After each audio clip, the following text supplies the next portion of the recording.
The year was 1879 in the High Plains settlement of Willow Creek, Colorado Territory, where the wind came down off the Rockies like a judgment that never quite fell. The town sat low and huddled against the endless grass, a cluster of sod roofs and false-fronted stores, bleached gray by sun and dust. In winter the snow drifted so deep it buried fences. In summer the heat cracked the earth like old leather. It was a place that demanded endurance, and those who lacked it were soon forgotten. Ellen Harrow stood tied to the whipping post in the center square, wrists bound above her head with rough hemp, her calico dress torn open at the back. The crowd had gathered in a loose, half-circle storekeeper's ranch, hands wives clutching children, close not out of bloodlust so much as grim duty. They believed sin must be answered plainly. Ellen had been accused of adultery with a drifter who had passed through last autumn and left her carrying his child. Her husband, Tom Harrow, had died of fever 2 winters before leaving her alone on their claim. The town elders, led by the stern deacon, Amos Reed, had decided the child was proof enough of moral rot. Public shame would cleanse it. The lash fell 148 times, not all at once. They gave her breath between sets so she would not die too quickly and cheat the lesson. Each stroke was counted aloud in a flat voice by the blacksmith, who wielded the strap, a wide leather belt soaked overnight to make it bite deeper. The first dozen broke skin. By 50, the blood ran steady down her spine and soaked the waist of her skirt. She did not scream after the early ones. She bit her lip until it split, tasting copper, and stared at the horizon where the prairie met sky in a thin, indifferent line. The child inside her kicked once weakly as if in protest. When it ended, she hung limp, breath shallow, the flies already gathering. No one moved to cut her down until dusk, when the crowd thinned and Reed declared the sentence served. 2 women neighbors who had once shared coffee with her untied the ropes and half carried her to the edge of town, leaving her in the shadow of a lone cottonwood. They did not speak. The wind rattled the leaves above her like dry paper. She lay there through the night fever rising, the wounds weeping. In the gray before dawn she heard hoofbeats slow and deliberate. A wagon stopped. Boots hit the ground. A man crouched beside her, smelling of wood smoke and horse sweat. He was tall, broad-shouldered, with a face carved by years and weather eyes the color of storm cloud. His name was Jonah Calder. He had 8 children waiting at his place 12 miles north, the oldest barely 16, the youngest still in swaddling clothes. His wife had died giving birth to 3 months earlier. He had come to town for supplies and heard the talk. He did not ask permission. He lifted her as carefully as he might a hurt foal, wrapped her in a blanket from the wagon bed, and laid her among sacks of flour and coffee. The ride back was long. Every jolt sent fresh fire through her back. She drifted in and out, aware mostly of the creak of wheels and the low murmur of his voice steadying the team. At the Calder place, a low sod house with a sod barn and a windmill creaking overhead, he carried her inside. The children watched wide-eyed from the doorway. The oldest girl, Ruth, 16, and already carrying the weight of a mother, stepped forward with a basin of water and clean rags. Jonah set Ellen on a pallet near the stove. He spoke little that first day, only instructions to the children: boil water, tear bandages, keep the fire going. Ellen woke fully toward evening, pain, a living thing coiled around her ribs. Jonah sat on a 3-legged stool, whittling a clothespin. He did not look at her when he spoke. You'll stay till you can stand, then decide what next. She tried to answer, but her throat was raw. He brought a tin cup of broth. She drank, trembling. The children moved around them like shadows, quiet, watchful, already accustomed to loss. Days passed in small rituals. Ruth taught her how to knead bread one-handed while the other held a compress to her back. The younger ones brought her water from the well, shy gifts of smooth stones or feathers. Jonah worked the fields and the stock, but he came in at dusk to check the bandages, his hands steady and impersonal. He never touched her skin except when necessary, and then only with the cloth between. One evening, after the children slept, he sat by the lamp cleaning his rifle. Ellen, propped against the wall, finally spoke. Why, he paused, thumb on the ramrod. Saw a coyote once drag itself 3 miles with a broken leg. Kept going till it found water. Figured you had that much fight? She looked at her hands, scarred now from rope burns. They say I'm ruined. They say a lot of things. He set the rifle aside. Ruin's just a word folks use when they're scared of change. Outside, the windmill turned a slow heartbeat against the night. Inside, the stove popped softly. For the first time in months, she felt the child move strong, as if claiming its place. Subscribe and ride with us toward the next horizon. Weeks folded into one another like pages turned by the wind.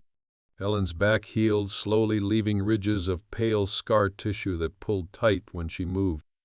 She learned the rhythm of the Calder place, the way one learns a new language, through repetition, small failures, quiet corrections. Mornings began before first light. She rose with Ruth to build the fire, knead dough on the scarred pine table, feed the youngest little Caleb, barely 3 months, while the girl milked the 2 cows. The baby took to her quickly, small fists curling around her finger as if he knew she understood abandonment. Jonah watched without comment. He spoke mostly to the children, low instructions about fence mending, water hauling, the careful rationing of hay against the coming winter. But he noticed how Ellen's hands steadied over time, how she no longer flinched at sudden noise, how she began to hum very softly fragments of old hymns while she scrubbed pots or mended torn overalls. One afternoon in late October, the sky turned the color of tarnished silver. Snow came, early fat flakes drifting sideways. The children crowded the single window, pressing noses to the cold glass. Jonah came in, stamping snow from his boots, cheeks red, carrying a brace of rabbits. He set them on the table and looked at Ellen, where she sat rocking Caleb. "Storm'll hold 3 days, maybe 4, he said. "Need to butcher these quick." She nodded. Together they worked in the lean-to behind the house, wind whistling through the cracks. He skinned and gutted with practiced flicks of the knife. She held the carcasses steady, catching blood in a tin basin for sausage later. Their elbows brushed once. Neither pulled away. The silence between them felt different now, not empty, but full of things unsaid. That night after supper, the children sprawled on the floor near the stove, playing with wooden animals Jonah had carved. Ellen sat on the pallet, mending a shirt. Jonah took the stool across from her, cleaning his boots with slow strokes of an oiled rag. "You ever think of leaving?" she asked quietly. He kept his eyes on the leather. "Thought of it plenty. After Mary died. Thought I'd sell the place, take the young ones to her sister in Denver. But the land don't care what you think. It just keeps needing." She threaded the needle again. "I thought I'd die that day under the cottonwood." "Thought you might," he admitted. "But you didn't." The fire snapped.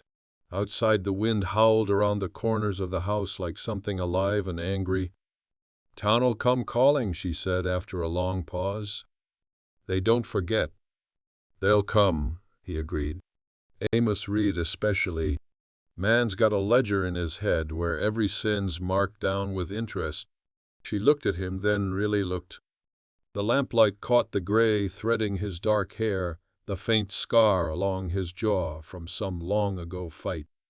He met her gaze without flinching. "I ain't asking for pity," she said. "Good. Ain't offering it." He set the boot aside. "But I'm asking you to stay till spring. Children need steady hands. I need help that ain't just hands." Her throat tightened. She looked down at the shirt in her lap, at the small, even stitches she had learned to make so the thread wouldn't break under strain. "I carry shame," she whispered. "It follows me like dust off the trail." "Shame's heavy," he said, "but it ain't permanent. Not if you set it down." Caleb stirred in his cradle, whimpering. Ellen rose to lift him. Jonah watched her walk the floor, patting the baby's back, humming until the cries softened. When she turned back, Jonah was standing. "I don't know what kind of man I am anymore," he said. "Lost too much to pretend I got answers. But I know what kind I want to be. For them. Maybe for somebody else if she'd let me try." The words hung between them, plain and unadorned. Ellen felt heat rise in her face, not from fever this time, but something older, more dangerous. She nodded once small. "Till spring." He exhaled as if he'd been holding breath for months. Till spring. Outside, the storm raged on, sealing them in. Inside the house, the children slept, the fire burned low, and two people who had both been broken in different ways began carefully to mend. Winter tightened its grip. By December, the snow lay thigh-deep in places, and the windmill blades froze solid some nights until Jonah climbed the tower at first light with a lantern and a hammer, tapping the ice free so water could still be drawn. Ellen's belly grew rounder beneath the layers of wool and flannel she wore. The child moved constantly now, restless kicks that made her pause sometimes in the middle of churning butter or sweeping the floor, one hand pressed to her side as if to steady them both. The children accepted her without question. Ruth, who had carried the household on her narrow shoulders since Mary's death, began to laugh again, short, surprised bursts, when Ellen told stories of her girlhood back in Missouri, of fireflies, thick as stars over the river. The middle boys, Levi and Samuel, 12 and 10, took to trailing her when she fed the chickens, asking questions about the scars on her back until she answered plainly, "People hurt people sometime. Doesn't mean they're right." They nodded solemnly as if filing the knowledge away like seed for later planting. Jonah remained careful. He never spoke of the future beyond the next chore, the next storm. But small gestures accumulated. He carved an extra rocking chair so she could sit by the stove without the pallet. When her boots wore thin, he traded 2 yearling calves for a new pair at the trading post, leaving them by her bed without a word. Once late at night, when the house creaked and the children slept, she found him sitting outside on the porch step, despite the cold, staring at the black sky. She wrapped a quilt around her shoulders and joined him. Thinking about her, she asked. "Always," he said, "but not the way you might think. More like remembering how to breathe after somebody takes the air out of the room." Ellen pulled the quilt tighter. "I don't know how to be somebody's second choice." He turned his head. "You ain't. Mary was first. You'd be different. Not replacement. Just next." The words settled between them like snowflakes, fragile and accumulating. She reached out and rested her hand on his forearm just for a moment. He covered it with his own rough palm, warm against her knuckles. They sat like that until the cold drove them inside.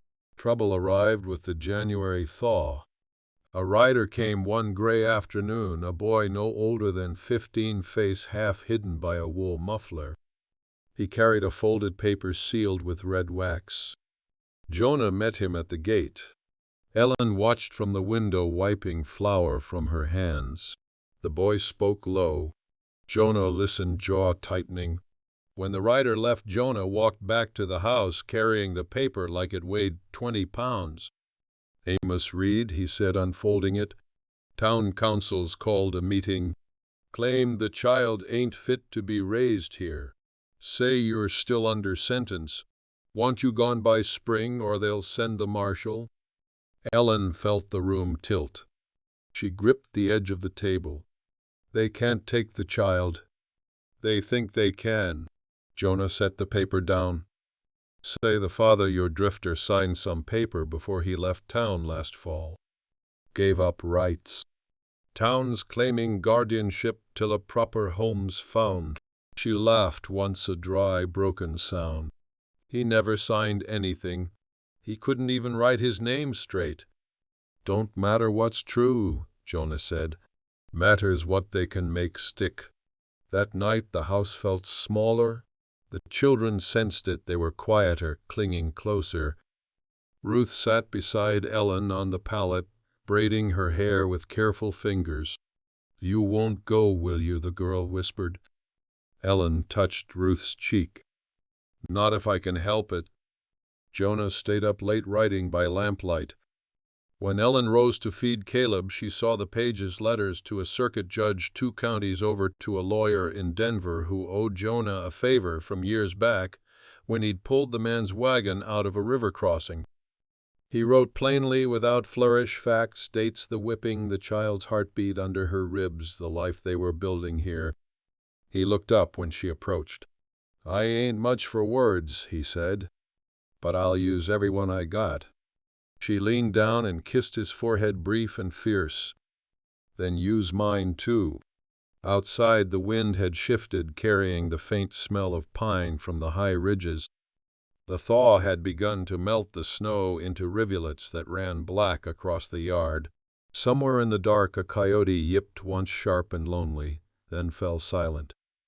The thaw came in fits, melting snow into mud that sucked at boots and wagon wheels alike.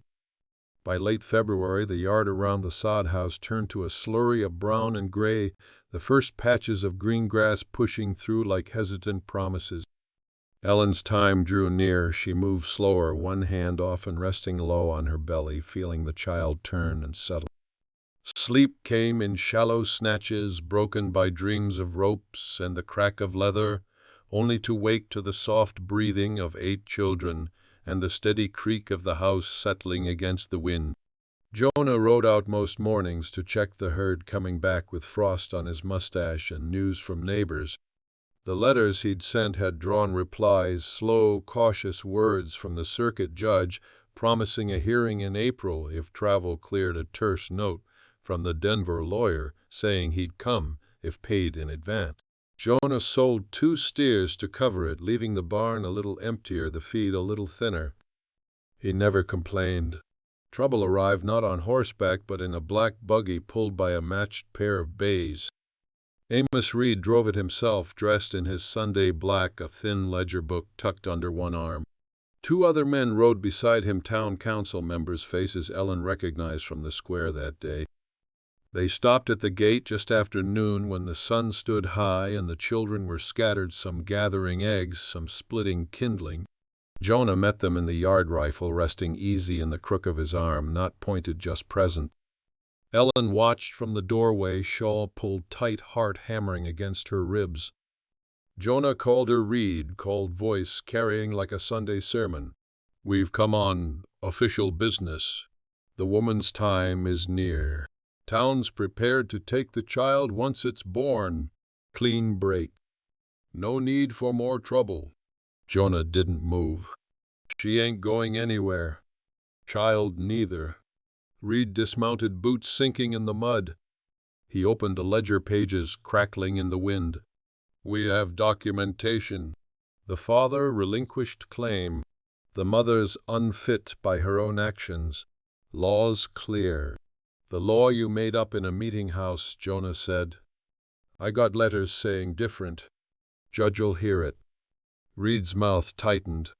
"Judge is a month away, weather permitting. Child could be born tomorrow.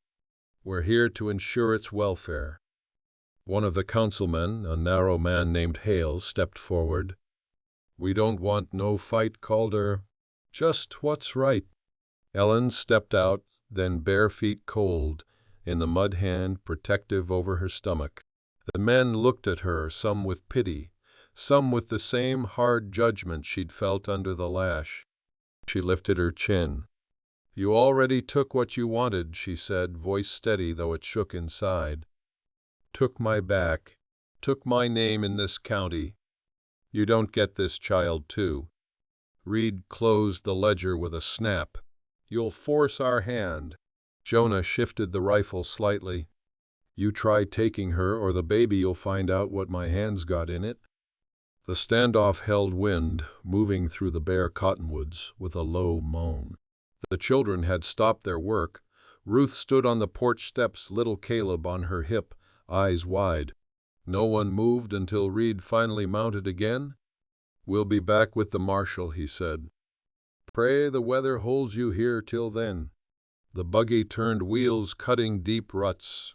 When the dust settled, Jonah walked back to the house. Ellen met him halfway. He stopped, looking down at her. "You scared?" he asked quietly. "Terrified," she admitted. He reached out, brushed a strand of hair from her face with the back of his knuckles. "Good. Means you're still fighting." That night the pains began small at first, like a hand squeezing low in her back, then stronger, rolling through her in waves.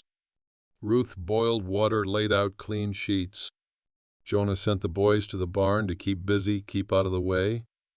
Ellen walked the floor between contractions, gripping the back of a chair, breathing through her teeth. Jonah stayed close, one hand on her elbow when she needed it, wiping sweat from her brow with a cool cloth. Hours passed. The lamp burned low. When the child finally came, a girl small and slick and fierce, lunged, Ellen wept, not from pain, but from the sudden weight of her in her arms, warm and alive, and hers. Jonah cut the cord with his knife, hands trembling for the first time she'd ever seen. Ruth wrapped the baby in a soft blanket Mary had once embroidered with tiny yellow flowers. They named her Grace. Dawn broke pale and cold. Jonah stepped outside to breathe, then came back in carrying the black ledger Reed had left behind in the mud, dropped in haste when the pain started. He opened it to the last page, a single line crossed out in fresh ink. Guardianship claim withdrawn, it read. Child to remain with mother. Pending hearing. Ellen looked up from the pallet where she nursed Grace. How Jonah set the book down. Don't know. Reed must have wrote it last night after he left. Maybe he heard the crying from the road. Maybe he remembered what it's like to lose something you can't get back. She looked at the baby's dark fuzz of hair, at Jonah's face softened in the morning light. We're still going to the hearing, still going, he said. But we're going together. Outside the wind had dropped. A meadowlark called once from the fence line, clear and bright. Inside the house, 8 children crowded close, peering at their new sister, while 2 people who had walked through fire and winter held each other's gaze and for the first time let themselves believe in tomorrow. April arrived with a sudden softening of the air, the kind that makes the prairie smell of wet earth and new sage. The hearing was set for the second Tuesday in the county seat, 30 miles east, a clapboard courthouse with a bell that rang thin and tinny across the flats. Jonah hitched the wagon before dawn, loading it with blankets, a basket of bread and cheese, and Grace cradled in Ellen's arms. The older children stayed behind under Ruth's watchful eye. The younger ones rode in the back legs, dangling, excited for the rare journey. The road was rutted from spring melt, the wagon rocking like a boat in slow water. Ellen sat beside Jonah on the high seat, shawl wrapped tight against the morning chill, Grace nursing quietly beneath it. Every few miles Jonah reached over to steady her when a wheel dropped into a hole. Neither spoke much. Words felt too small for what waited ahead. The town square was already busy when they arrived, horses tied at rails, people milling in clusters, voices low.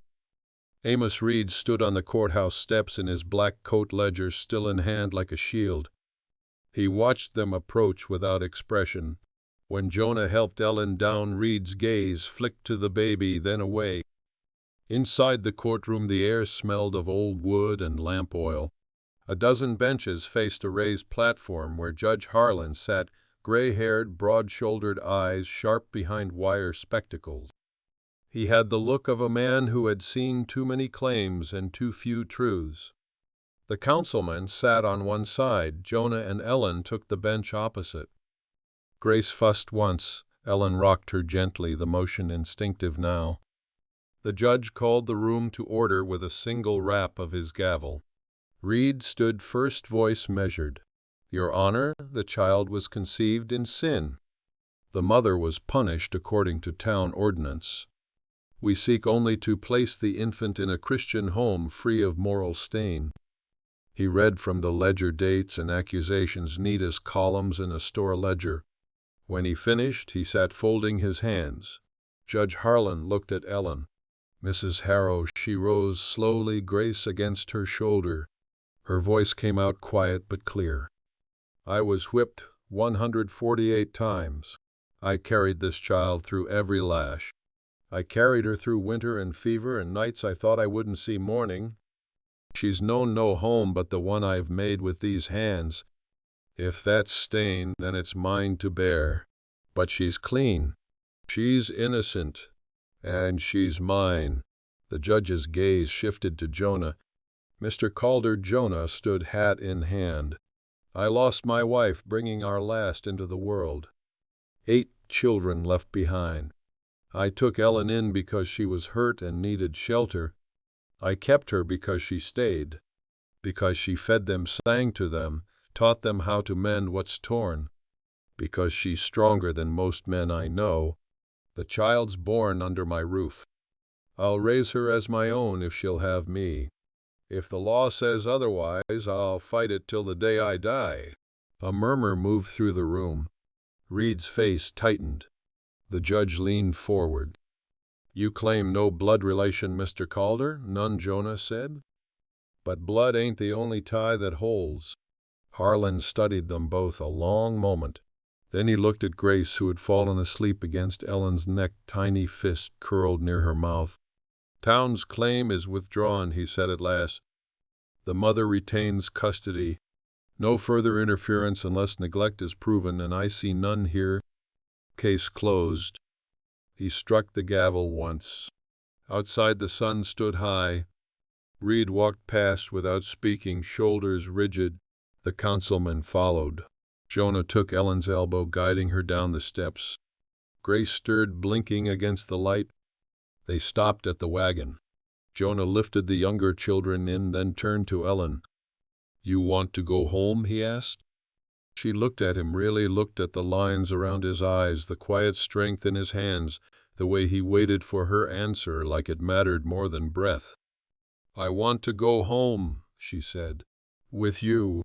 He nodded once, sharp and sure.